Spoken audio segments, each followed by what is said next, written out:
The letter arrived on a Tuesday morning in April 1871, and Helena Winters stared at the official seal with trembling fingers, knowing her entire future rested on what those pages contained.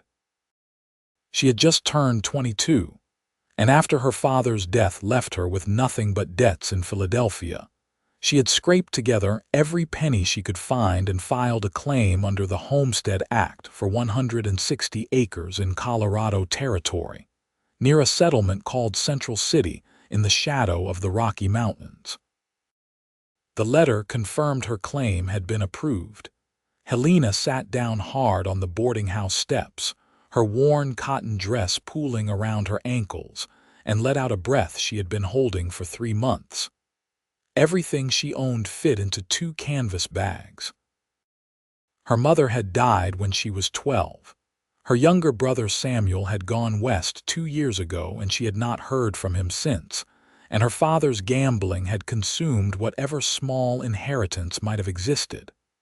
This land, this chance, was all she had left in the world. She had exactly $47 to her name and a train ticket to Denver that departed in 6 hours.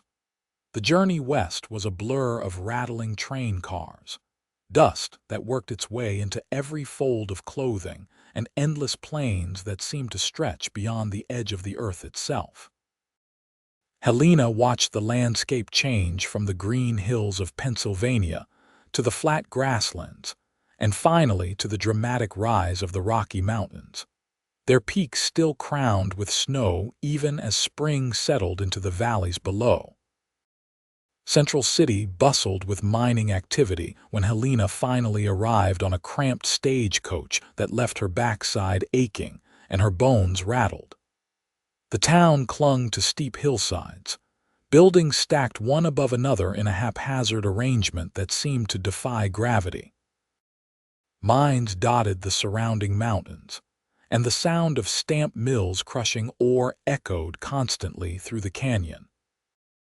Helena stepped down from the coach, her legs unsteady, and looked around at the muddy streets crowded with miners, merchants, and the occasional woman in bright silk dresses who called out from saloon doorways. This was nothing like Philadelphia. This was raw and unfinished, and slightly terrifying. She made her way to the land office, clutching her papers against her chest.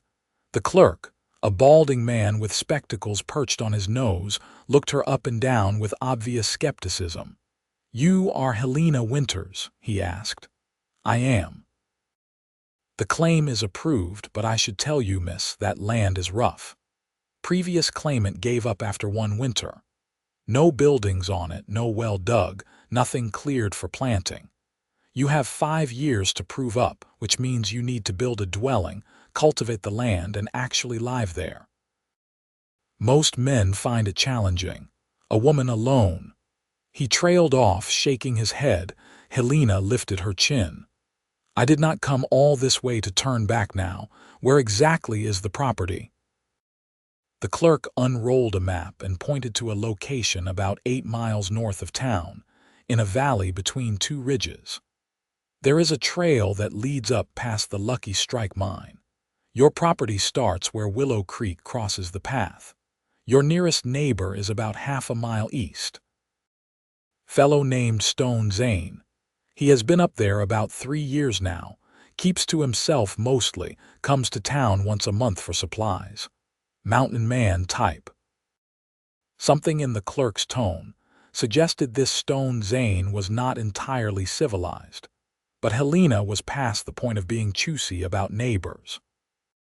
She thanked the clerk, asked for directions to the nearest general store, and set about spending some of her precious remaining funds on absolute necessities. She bought flour, salt, coffee, beans, a few pieces of salt pork, matches, a tin pot, a skillet, 1 wool blanket, a shovel, an axe, and a small canvas tarp. The storekeeper, a kind-faced woman named Mrs. Chen, threw in a packet of vegetable seeds at no charge. "You are going to need these if you plan to homestead," Mrs. Chen said. "Plant them as soon as you can. Growing season is short up here in the mountains." "Thank you," Helena said, genuinely touched by the kindness. "I appreciate it more than you know. Where is your claim?" Helena described the location, and Mrs. Chen's expression shifted to something like concern. "That is wild country up there, beautiful but harsh. Are you going alone?" "I do not have much choice." "Well, you be careful, and you come back to town if you need help. There are good people in Central City, even if it does not always look that way." Helena hired a man with a wagon to transport her and her supplies up the trail to her land.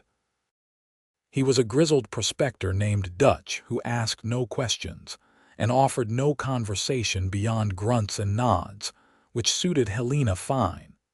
She was too nervous to make small talk anyway. The trail wound upward through dense pine forests, past mining claims where men looked up from their work to stare, and along steep drop-offs that made Helena grip the wagon seat with white knuckles. But as they climbed higher, the beauty of the landscape began to overwhelm her fear. Wildflowers carpeted meadows in brilliant purples and yellows. Aspen groves shimmered silver green in the afternoon light. The air smelled clean and sharp, scented with pine and snow melt. Willow Creek tumbled clear and cold over smooth stones, and when Dutch pulled the wagon to a stop and pointed, Helena's heart lurched in her chest. This was her land. Her 160 acres. The valley opened before her, a gently sloping meadow bordered by pine forest on 3 sides and the creek running through the middle. Mountains rose dramatically in the distance, their peaks touched with gold from the late afternoon sun. It was the most beautiful place Helena had ever seen, and also the most intimidating. There was absolutely nothing here except wilderness. Dutch helped her unload her supplies near a cluster of large boulders that would provide some shelter, accepted his payment, and rumbled back down the trail without ceremony. Helena stood alone in the vast silence, listening to the creek and the wind in the pines and the rapid beating of her own heart. The sun would set in perhaps 2 hours. She needed shelter before dark. Working with shaking hands and fierce determination, Helena stretched her canvas tarp between 2 pine trees and the boulders, creating a crude lean-to.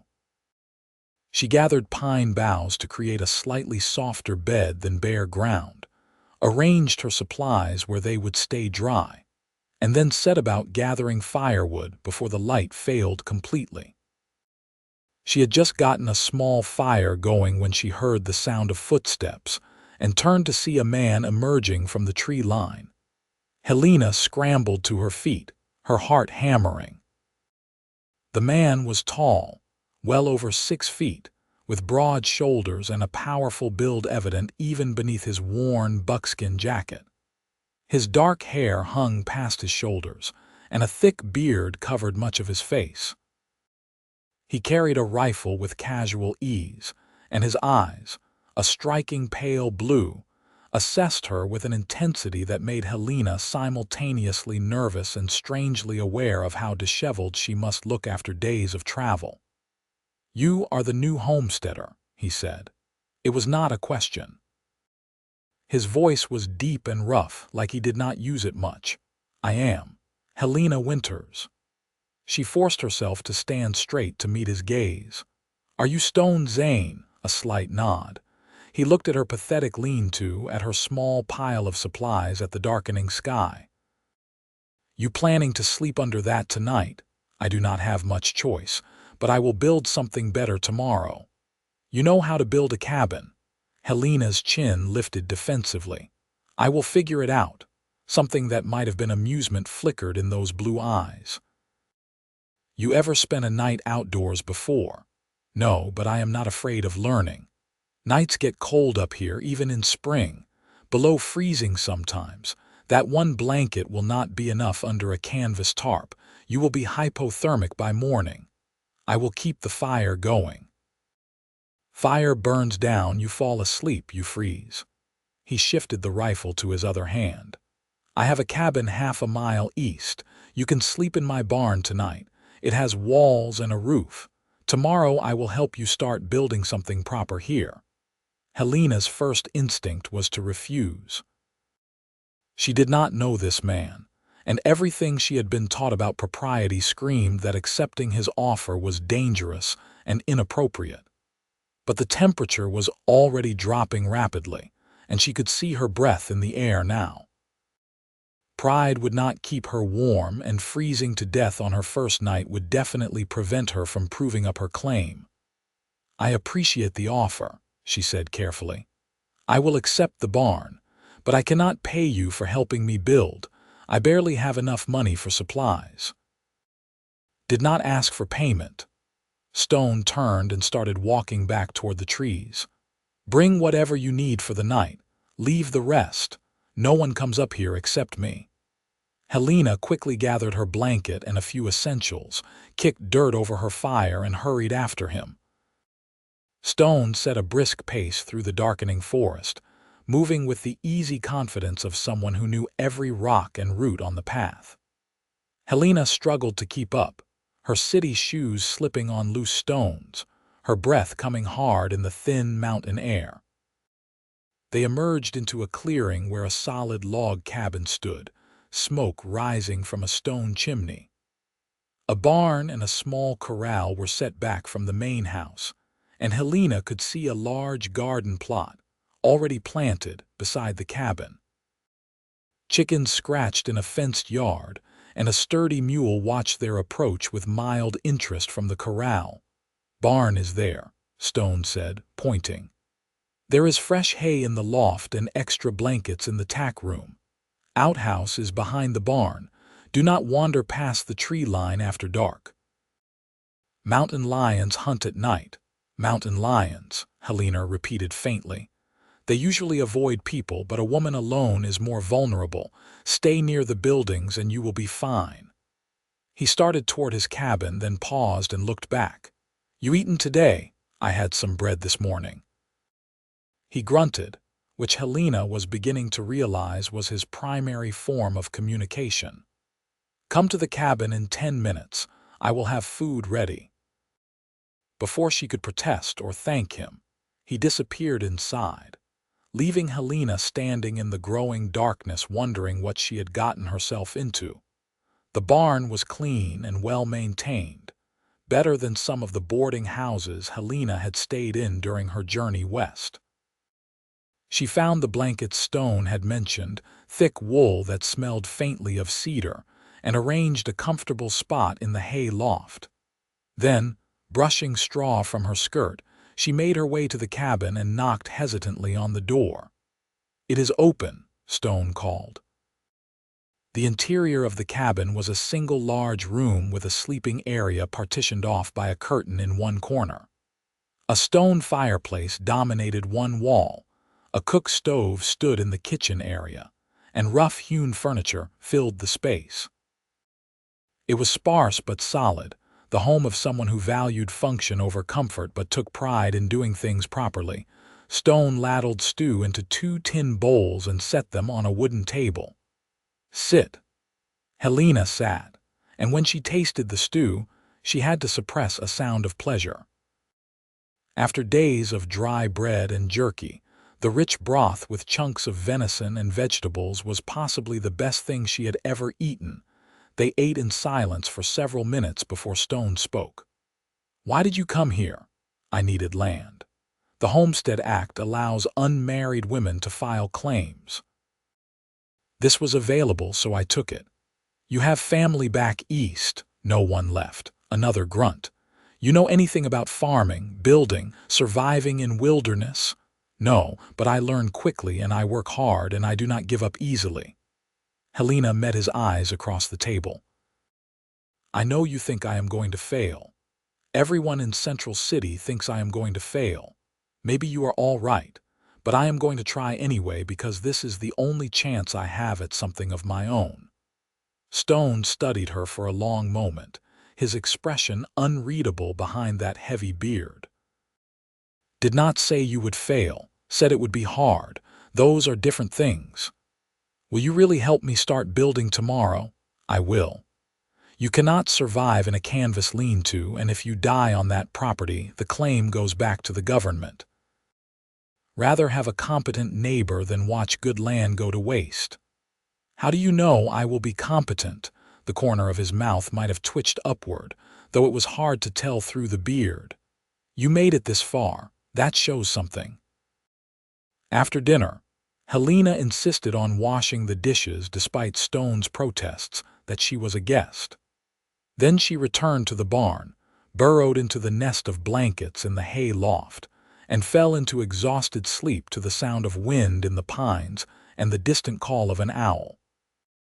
She woke to pale dawn light filtering through gaps in the barn walls and the sound of someone moving around outside. When she climbed down from the loft, she found Stone already loading tools into a wooden sled. "There is coffee and biscuits in the cabin," he said without preamble. "Eat something, then we will head to your claim." The coffee was strong enough to strip paint, and the biscuits were surprisingly good. Helena ate quickly, braided her hair back in a practical plait, and met Stone outside. He handed her a canteen and started pulling the sled full of tools down the trail. At her property, Stone spent the first hour just walking the land, examining trees, testing the soil, checking sight lines and drainage. Helena followed, watching him work and trying to absorb everything he was looking for. Finally, he stopped near the boulders where she had tried to camp the previous night. "This is the best spot for a cabin. Boulders will provide a windbreak from the north. Creek is close for water. Forest is near for firewood and timber. Good drainage so you will not flood in spring melt. How big should the cabin be? 12 by 14 feet is standard. Big enough to live in, small enough to heat efficiently. We will build the frame today and tomorrow. Then you can work on the roof and chinking while I go back to my own work. I will check on you every few days." They spent the day felling trees. Stone handled the axe with practiced efficiency, choosing straight pines and bringing them down with powerful, precise strokes. Helena's job was to strip branches and drag the logs to the building site, work that left her hands blistered and her back aching, but also gave her a fierce sense of accomplishment. Stone worked mostly in silence, but occasionally he would explain what he was doing or why he chose a particular tree. Helena listened carefully, storing away every piece of information. This land, this life, was going to require knowledge she did not have, and she was determined to learn it all. When the sun began to set, they had a dozen logs ready. Stone built up her fire, showed her how to bank it properly so it would last through the night, and handed her a hunting knife in a leather sheath. "Keep this with you. Probably will not need it, but better to have it." "Thank you," Helena said, "for everything today. I could not have done any of this alone. You would have figured something out. You are stubborn enough." But his tone was not unkind. "Get some sleep. Tomorrow will be harder." He was right. The next 3 days were the most physically demanding of Helena's life. They notched logs and raised walls, with Stone doing the heavy lifting and Helena learning to measure and fit pieces together. Her hands bled despite wrapping them with strips of cloth. Her shoulders burned with fatigue. But the cabin took shape, and with it came a growing sense that she might actually survive this. Stone was a patient teacher, though he used few words. He showed her how to check if a log was level, how to secure joints, how to leave gaps for a door and window. When she made mistakes, he simply corrected them and showed her the right way. There was no judgment in his manner, no condescension, just the practical sharing of knowledge. On the 4th day, with the walls complete and the roof frame started, Stone announced he needed to return to his own property for a few days. "You keep working on the roof," he said. "Use the young aspen for the cross pieces, then layer pine boughs over them. After that, you will need to think about chinking the walls. Mud mixed with grass works well. I will be back in 3 days to check on you." "Stone," Helena said, and he paused in gathering his tools. "Why are you helping me? Really?" He was quiet for so long she thought he might not answer. Then he said, "3 years ago, when I first came up here, I nearly died the first winter. Did not know what I was doing, was too proud to ask for help. A Ute hunting party found me half frozen in my lean-to and took me to their winter camp. They fed me, taught me, kept me alive. Their elder told me that survival in the mountains is not about being strong alone. It is about knowing when to help and when to accept help. So I am passing that forward."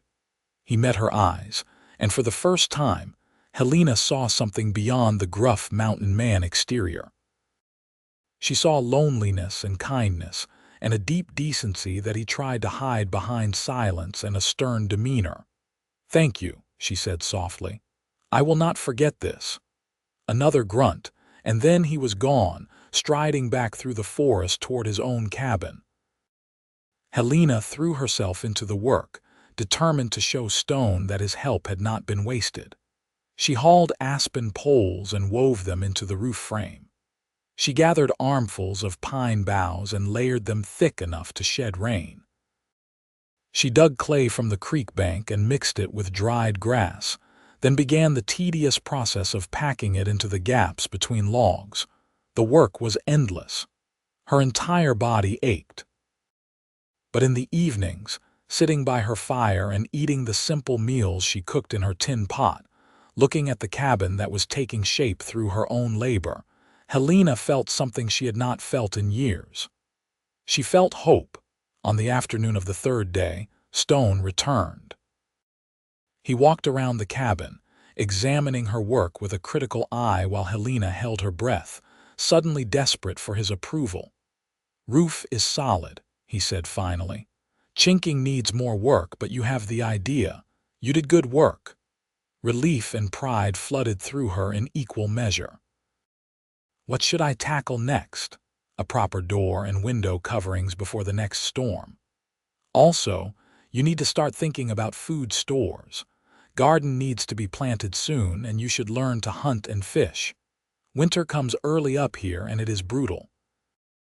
You need months of food stored before the snow flies." Over the following weeks, a pattern developed. Stone would appear every few days, sometimes to help with a project that required 2 people, sometimes just to check that Helena was still alive. He taught her to identify edible plants, to set snares for rabbits, to fish in the creek. He showed her which trees made the best firewood and how to stack it so it would dry properly. Helena absorbed everything like a sponge. She planted her garden, carefully following Mrs. Chen's instructions from memory. She practiced with the hunting knife until she could clean a fish or rabbit without too much squeamishness. She strengthened her body through constant labor until hauling water from the creek or chopping wood no longer left her trembling with exhaustion. And slowly, over those weeks of work and survival lessons, something shifted between her and Stone. It started with small things. The way his hand would steady her elbow when she climbed onto the cabin roof to repair a weak spot. The way she would save him a cup of coffee when she saw him approaching through the trees. The conversations that began to extend beyond simple instruction, touching on their pasts, their thoughts, their dreams for the future.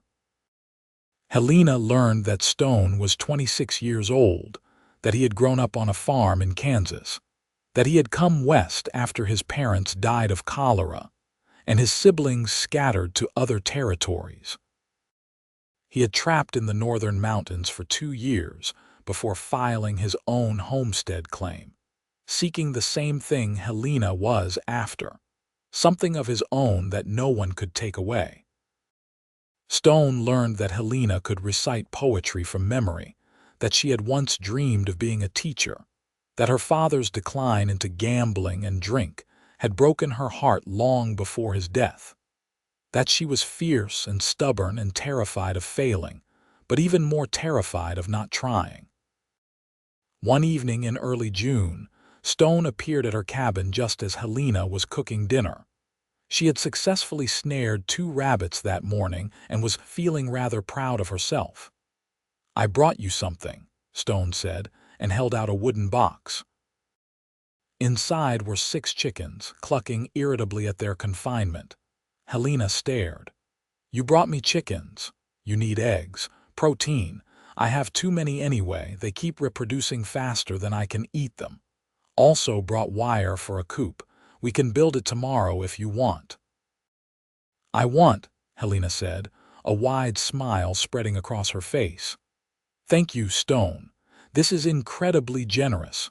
Practical," he corrected gruffly. "Neighbors help neighbors." But when their eyes met over the box of chickens, Helena saw something in his gaze that was not entirely practical. Something warm and intent that made her breath catch. They built the chicken coop the next day, working side by side in the warm June sunshine. Helena was acutely aware of Stone's presence beside her, of his hands as he demonstrated how to twist the wire, of his rare smiles when she made a joke. When she had first met him, she had thought him rough and uncivilized, more mountain than man. But now she saw the intelligence in his eyes, the skill in his hands, the gentleness in how he handled the chickens as he transferred them to their new home. She saw a good man, and her heart had begun to respond accordingly. "There," Stone said, securing the last of the wire. "That should keep them safe from predators. Make sure you close them in every night, though. Foxes are clever." "I will." Helena wiped her hands on her apron. "Stay for dinner." "I am making stew." It had become their pattern over the past few weeks. Stone would help with a project, Helena would insist he stay for a meal, and they would sit by the fire talking until the stars came out. It was proper enough since they were always outside, always in full view of the meadow and mountains, but intimate in its own way. That night, after they had eaten and the fire burned low, Stone said quietly, "You have done well here, Helena. Better than most men would have done starting from nothing. You should be proud. I could not have done it without you. You could have. It would have been harder and taken longer, but you would have found a way. You are the most determined person I have ever met." Helena felt heat rise in her cheeks that had nothing to do with the fire. "You barely know me. I know you have been here 6 weeks and you have built a cabin, planted a garden, learned to hunt and fish, and you have not complained once, even though I know your hands are still blistered and your back aches every morning. I know you work from dawn to dark and you face every challenge without backing down. That tells me what I need to know." The sincerity in his voice, the respect in his eyes, made Helena's throat tight. She had spent so much of her life feeling like a burden or a failure, first to her disappointed father and then to herself, as she struggled to find a place in the world. To be seen like this, to be valued for her strength rather than pitied for her circumstances, was overwhelming. "You have been kind to me from the very first night," she said. "Even when you thought I was probably going to freeze to death in a canvas lean-to, you helped me anyway." "Why?" Stone looked into the fire, his profile sharp against the darkness. "Maybe because when I saw you standing there with your pathetic little shelter and your stubborn pride, refusing to admit you were in over your head, I saw myself 3 years ago. Or maybe because it is lonely up here, and having a neighbor who actually wants to learn and work hard makes the mountains feel less empty." He paused. "Or maybe because from the moment I saw you, I thought you were the bravest person I had ever met, and I wanted to see if you would make it." Helena's heart hammered against her ribs. "And now I am glad I helped, because you did make it, and you are going to keep making it." He turned to look at her directly, firelight reflecting in his blue eyes. "And because somewhere along the way, checking on my neighbor started to become the best part of my week." The air between them felt charged, full of words not yet spoken and feelings not yet acknowledged. Helena knew she should be cautious. She barely knew this man, had known him only a matter of weeks, but her heart did not care about caution. Her heart recognized something in Stone that called to her own lonely, determined soul. "It has become the best part of my week, too," she said softly. Stone stood abruptly, like her words had startled him. "I should go. It is getting late." "Stone, wait." Helena stood as well, suddenly afraid that this fragile thing between them would shatter if she let him leave. "Did I say something wrong?" "No, you said something right, and that scares me." He ran a hand through his long hair, a gesture of frustration she had never seen from him before. "I came up here to be alone, to not need anyone. But then you showed up, and now I find myself thinking about you when I should be working, listening for your footsteps, finding excuses to come check on you even when I know you are fine, and I do not know what to do with that." Helena stepped closer, her heart in her throat. "Do you want it to stop?" "No," he said roughly. "That is the problem. I do not want it to stop at all." "Then why are you fighting it?" "Because you deserve better than a mountain man who owns barely more than you do. Because you are trying to build a life here, and I do not want to complicate that. Because I am afraid that if I let myself care about you the way I am starting to, and you decide this life is too hard and you leave, it will break something in me that I cannot fix." Helena reached out and took his hand, feeling the calluses that matched her own, the strength that had helped her build everything she now owned. "I am not leaving. This is my home now, and I do not think you are a complication. I think you might be the best thing that has happened to me since I came to Colorado." Stone looked down at their joined hands, then back up at her face. In his eyes, she saw wonder and fear and desperate hope all at once. "Helena," he said, and just the way he spoke her name made her shiver. "I need to be honest with you. I do not have pretty words or courting manners. I am rough and I am solitary and I am set in my ways. But I am falling in love with you, and I needed you to know that before this goes any further." Tears pricked Helena's eyes, but they were good tears, joyful tears. "I do not need pretty words. I need honesty and partnership and someone who sees me as I truly am. And I am falling in love with you too." Stone pulled her into his arms, and Helena went willingly, resting her head against his broad chest and feeling his heart thundering beneath her ear. His arms came around her carefully, like she was something precious and breakable, even though they both knew she was neither. "We should do this properly," he murmured into her hair. "Courting and such." Helena laughed, the sound muffled against his chest. "I think we have been courting for weeks.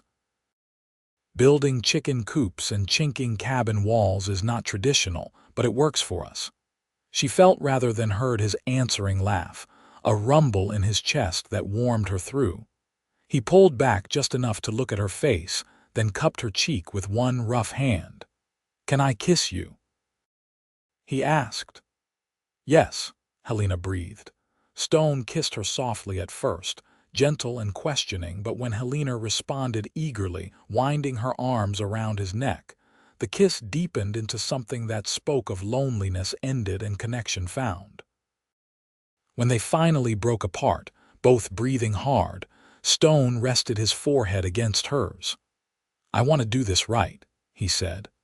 "I want to court you properly and marry you if you will have me. I want to combine our homesteads and build a life together in these mountains. But only if that is what you want too. I know you came here for independence and I will not take that from you." "Marrying you would not take my independence," Helena said. "It would give me a partner. That is different. And yes, I want all of those things. Maybe not tomorrow, but soon.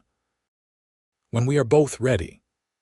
They stood together in the firelight, holding each other and watching sparks rise into the star-filled sky, and Helena thought about how strange and wonderful life could be.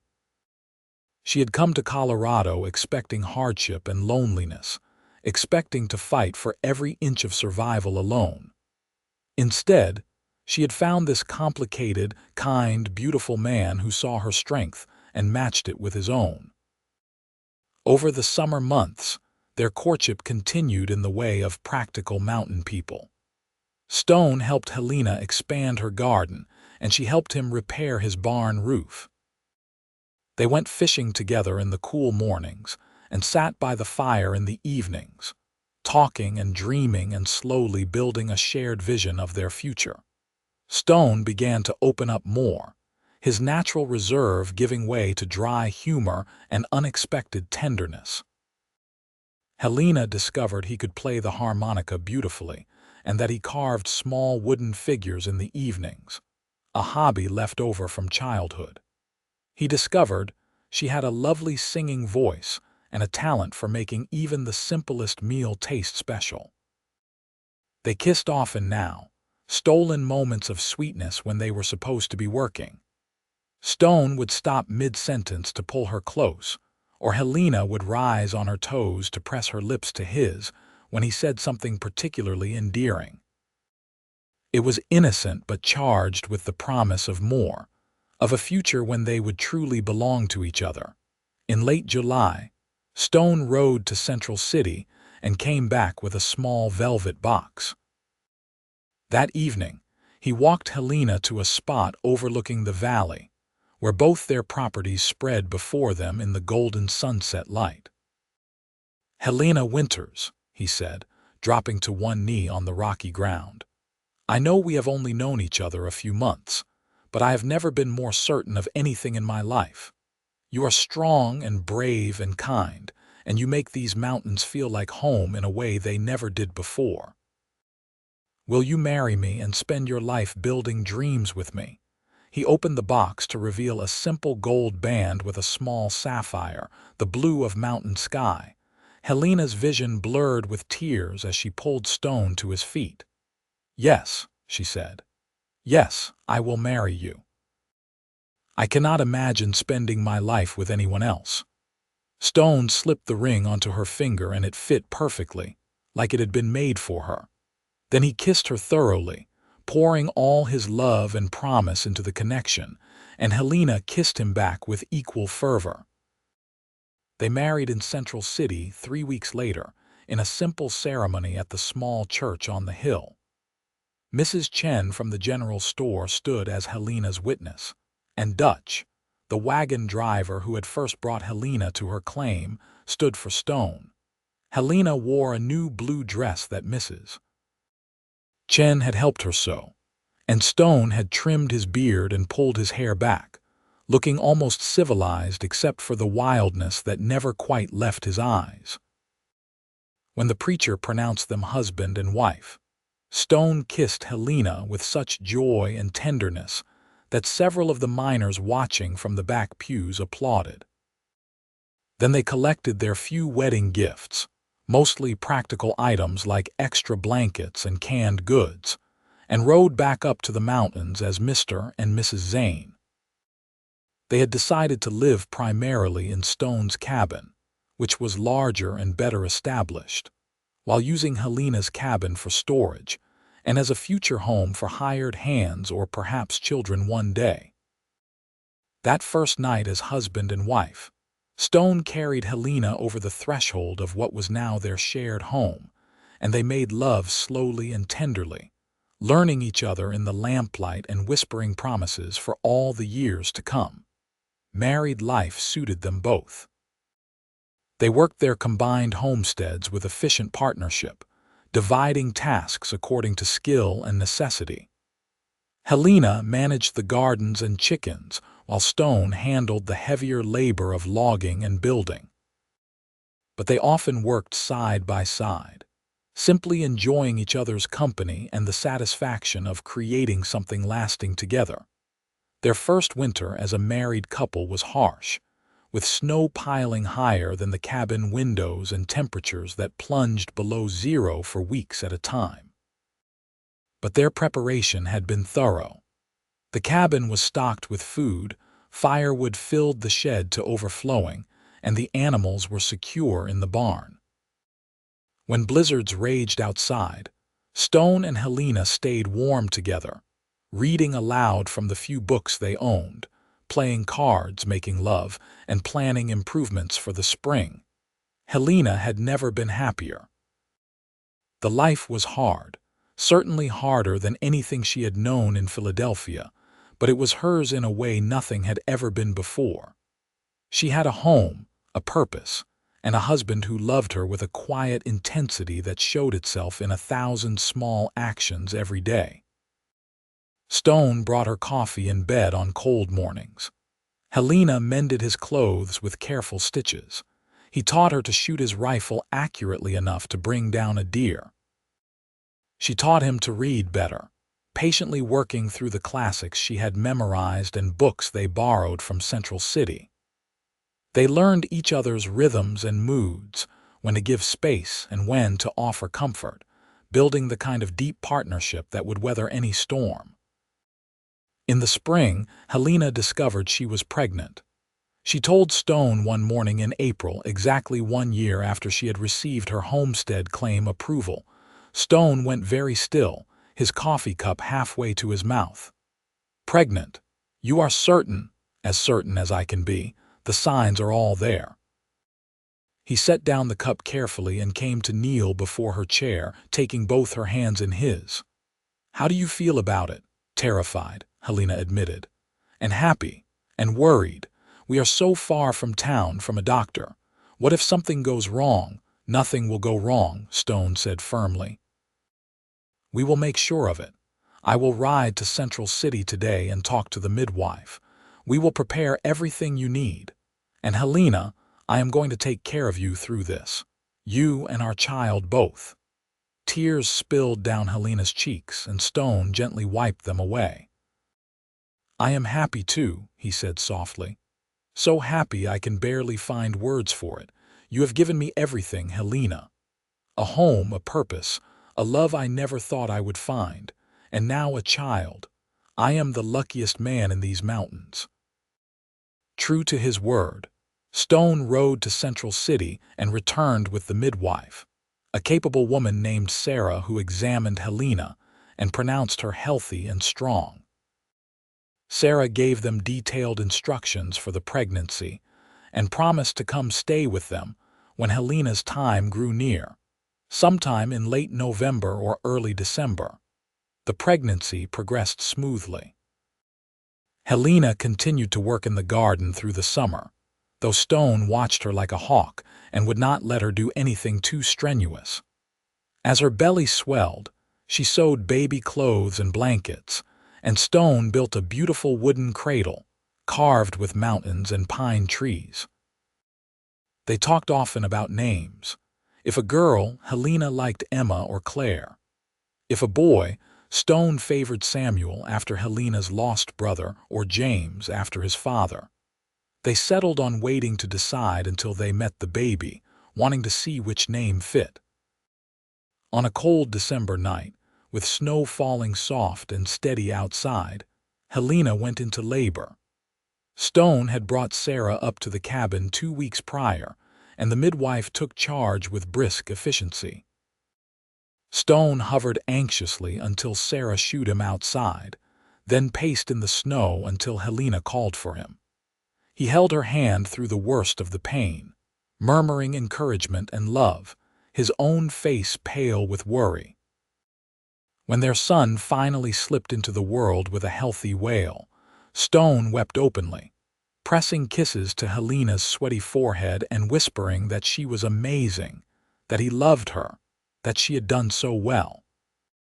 Sarah cleaned the baby and placed him in Helena's arms, a perfect, red-faced boy with a shock of dark hair and lungs that announced his displeasure at being born into cold air. "He is beautiful," Helena breathed, exhausted and elated. "Stone, look at him. We made this perfect person." Stone reached out a hesitant finger and stroked his son's tiny hand. Immediately, the baby's fingers wrapped around Stone's, gripping with surprising strength. Something in Stone's face shifted, settling into a fierce protectiveness that Helena knew would define his fatherhood. "Hello, Samuel," Stone said softly. "Welcome home." They named him Samuel James Zane, and he became the center of their universe. Stone was a devoted father, doing his share of nighttime feedings and diaper changes without complaint. He would hold Samuel for hours, just watching him sleep or studying his tiny features with wonder. Helena marveled at the transformation in her formerly solitary husband. Stone had always been loving with her, but with Samuel, he became almost soft, singing lullabies in his rough voice and carving toys before their son was old enough to hold them.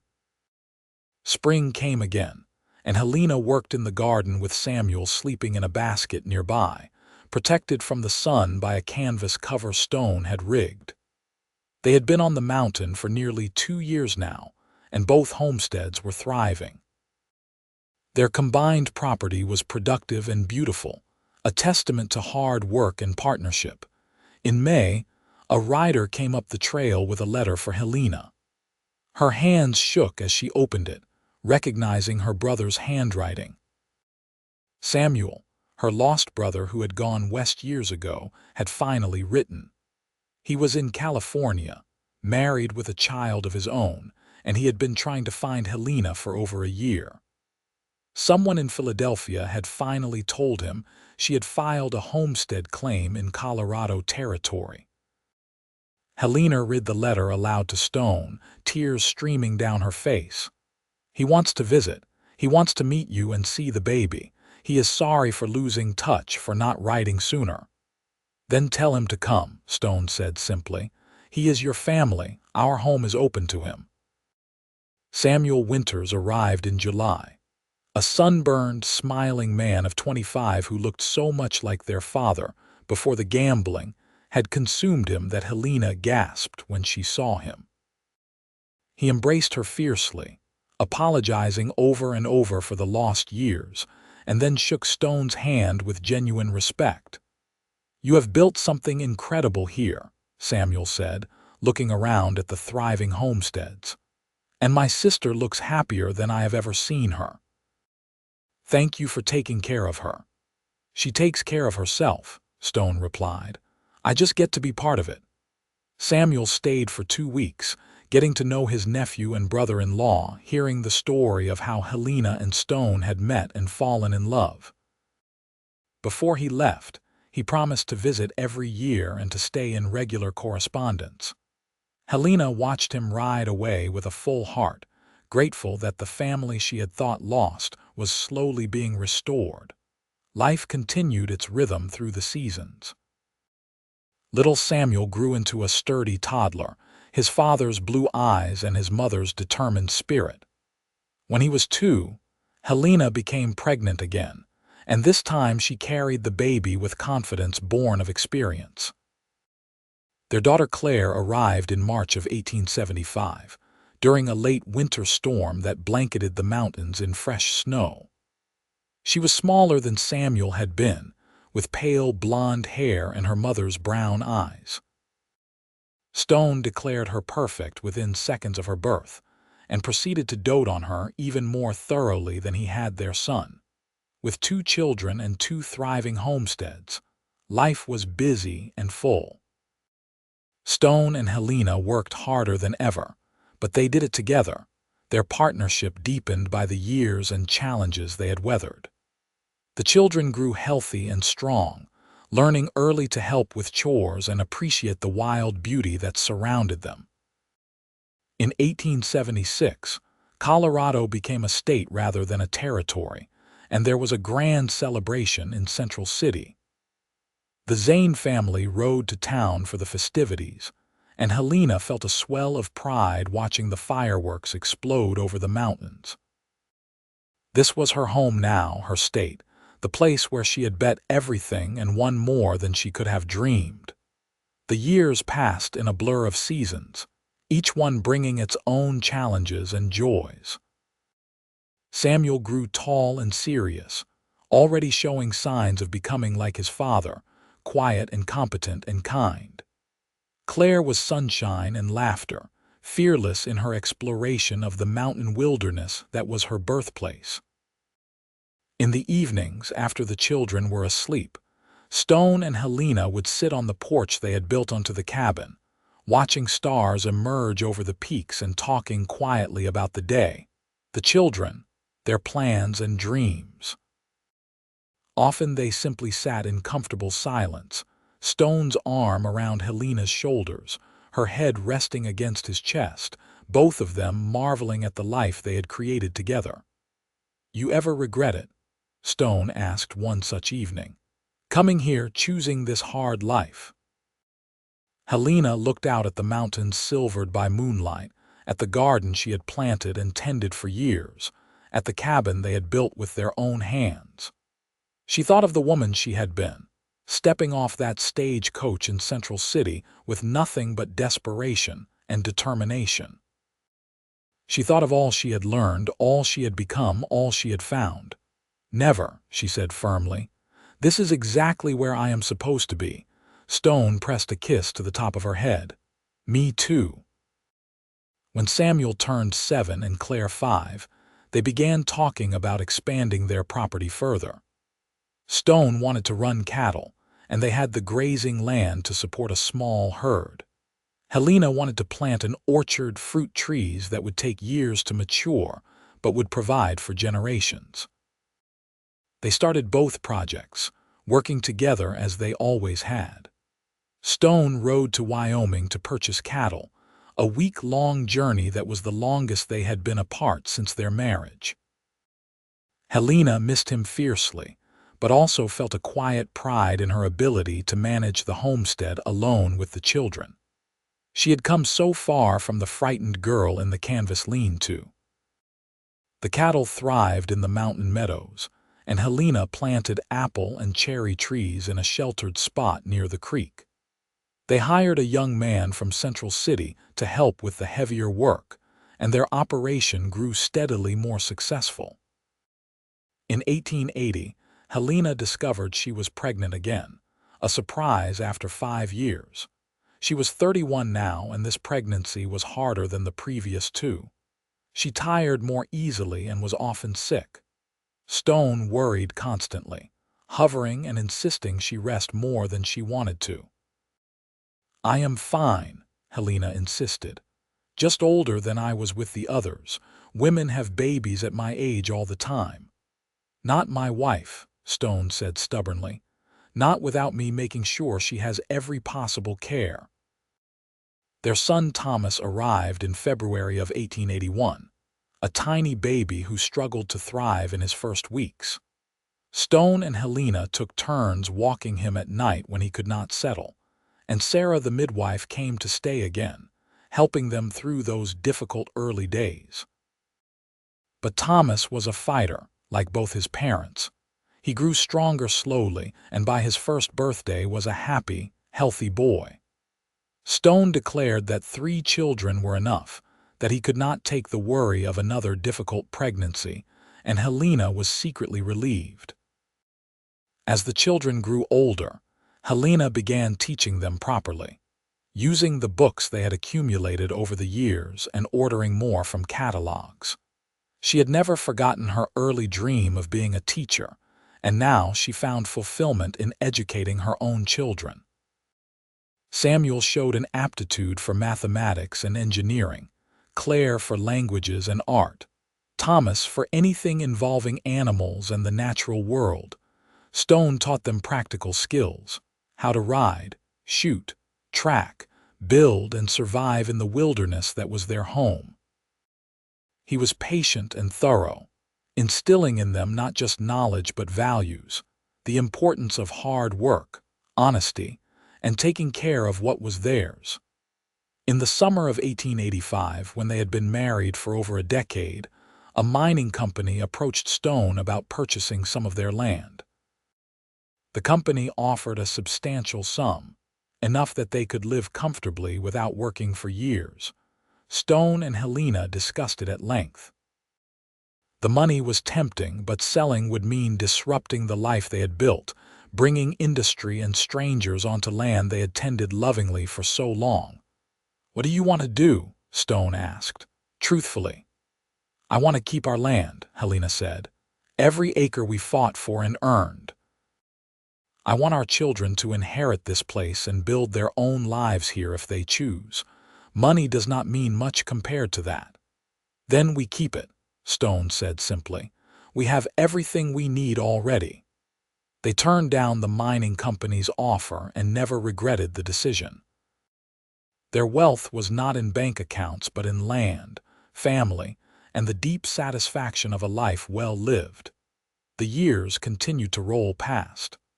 Samuel grew into a young man, eventually courting a girl from Central City and bringing her home to meet his parents. Stone gave his approval, and Helena cried at her son's wedding, held in the meadow where she had first tried to camp all those years ago. Claire showed artistic talent and eventually moved to Denver to study painting, though she came home often and always spoke of returning to the mountains permanently one day. Thomas took over more and more of the ranch work, showing the same deep connection to the land that his parents shared. Stone's hair went gray, and lines deepened around his eyes and mouth, but he remained strong and vital, still working from dawn to dusk. Helena's hands bore the marks of decades of labor, but she wore them proudly, evidence of all she had built and accomplished.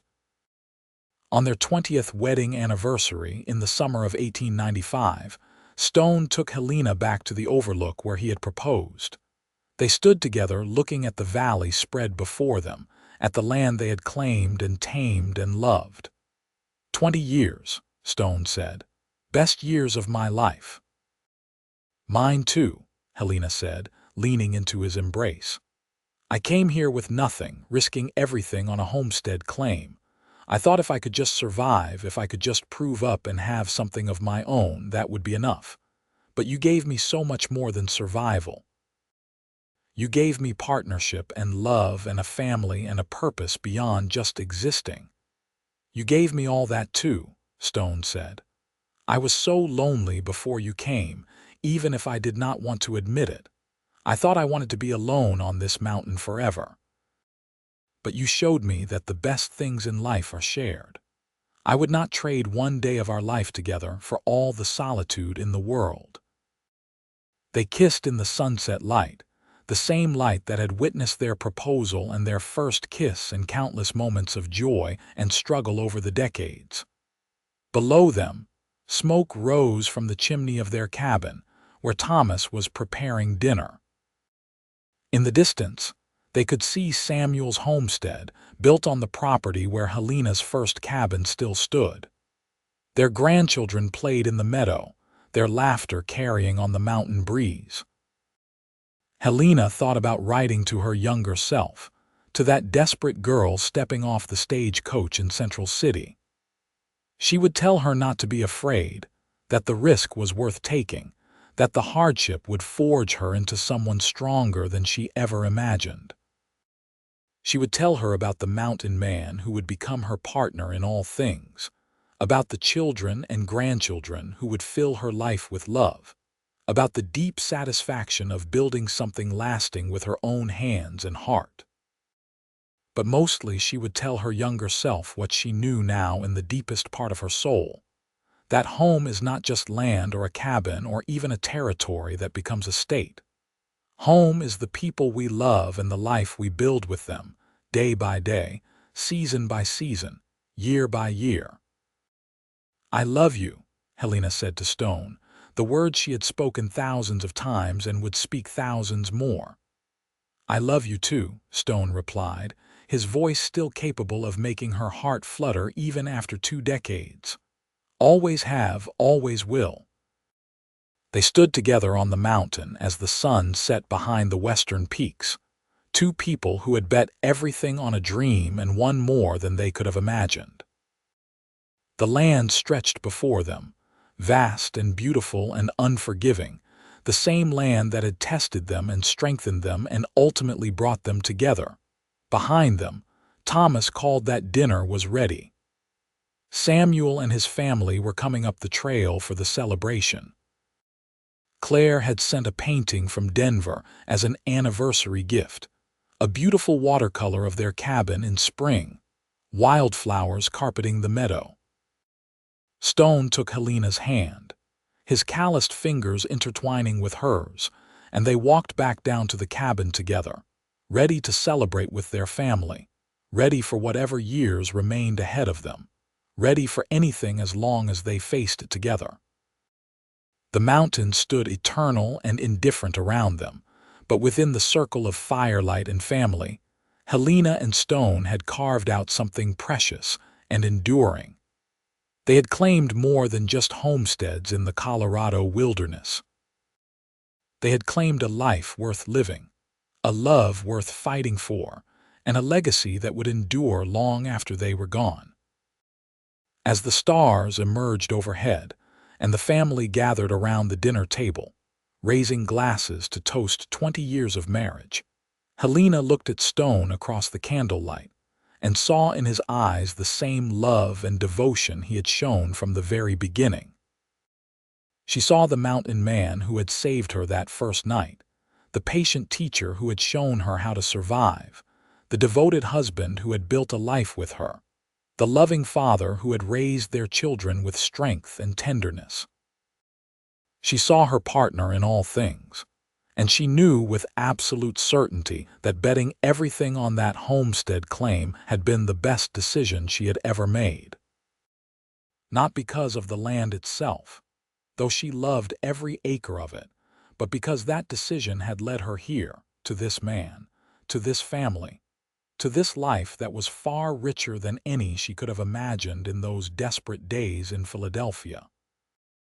The future stretched before them, unknown but not frightening, because they would face it as they had faced everything else. Together, with love and determination and the deep knowledge that they had already overcome the hardest challenges life could throw at them. As the celebration continued around her, Helena silently thanked whatever force or fate or simple chance had brought her to these mountains, to this claim, to Stone. She had bet everything and won the world, and she would make that same bet again in a heartbeat, every single time.